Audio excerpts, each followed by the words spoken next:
Hello everyone. Today in this video I'm going to be going over proper bed positioning for patients. So this first one is supine, and in supine some of the bony prominences you're going to want to avoid irritating is the occipital protuberance in the back of the skull, the spine of the scapula and the scapula, the medial epicondyle in the humerus, the vertebral spinous processes, the iliac crest, the sacrum, coccyx, and the heels. So for the occipital protuberance, you're going to want to put a pillow, as you can see here, right underneath their head. And for the arms, you're just going to want to have the patient where they're comfortable, and wherever that may be, at their side, over their body, whatever it may be.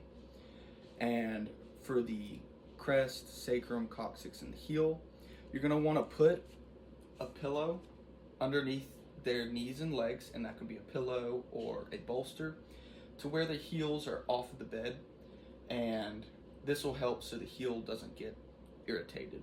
And that's how you do proper positioning for supine. So the second position is going to be prone, and the bony prominences you're going to want to look out for in that is the forehead, the anterior portion of the acromion, and the anterior portion of the head of the humerus, the sternum, the anterior superior iliac spine, the patella, and then the dorsum of the feet.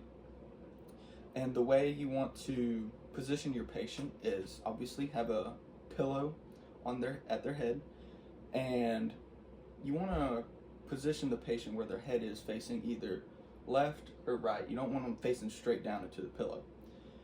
And for the sternum and everything else, in the pelvis, you want to have a pillow right underneath their abdomen, and this will also help with the excessive lordosis for laying prone.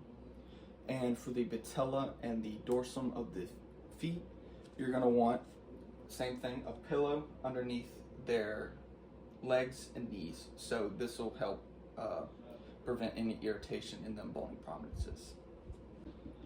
So for the third position, we have sideline. And some of the bony prominences you're going to want to look out for is the ear, the lateral portion of the acromion and head of the humerus, the lateral epicondyle of the humerus, the greater trochanter in the femur, the head of the fibula, and then the lateral and medial malleolus. And for the pillow positioning, you're going to have one underneath their head. You're going to have both of their arms out from underneath their body when they're lying down, and you're going to have a pillow lying on their chest, and then their top arm is going to rest on top of that pillow. And for the legs, you're going to have the hip and knee flex slightly, and you're going to have a pillow in between both of them legs to prevent any rubbing of the bony prominences. And that is how you do supine, prone, and side lying.